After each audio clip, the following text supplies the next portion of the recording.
Vi ste dobil danes priznanje naj Prostofer, kaj vam to pomeni? Ja, malo sem seveda presenečen, ampak kaj bi rekel, veliko mi pomeni, predvsem mi pa veliko pomeni moje vožnje, moje srečanje z nešteto izredno zanimivimi ljudmi. To mi je res obogatilo moje življenje. Jaz sem pač penzioner, v zadnjih letih nisem imel kakšnih posebnih angažmajev, tako da mi je to res obogatilo življenje, vsa ta srečanja. Ogromno zanimivih ljudi sem spoznal, njihovih življenjskih izkušenj, ki so dragocene tudi zame.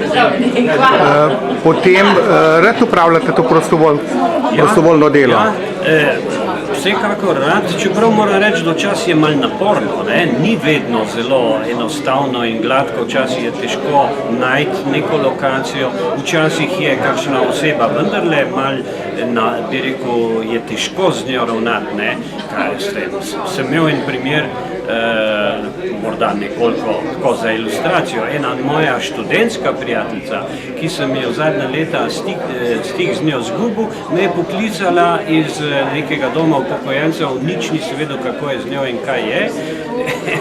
In so bile kar precejšnje težave, skratka, moral sem jo nesti, tako rekoč, v avto in iz avta in take reči. Ampak seveda, to je bila obnovitev enega študentskega prijateljstva.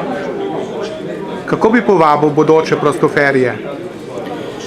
Ja, če razmišljate o tem, kaj bi v življenju počeli in kaj ste morda v življenju izgubili, oziroma če želite spoznati svet, zlasti pa ljudi, človeštvo, samega sebe, jaz mislim, da je to idealna priložnost.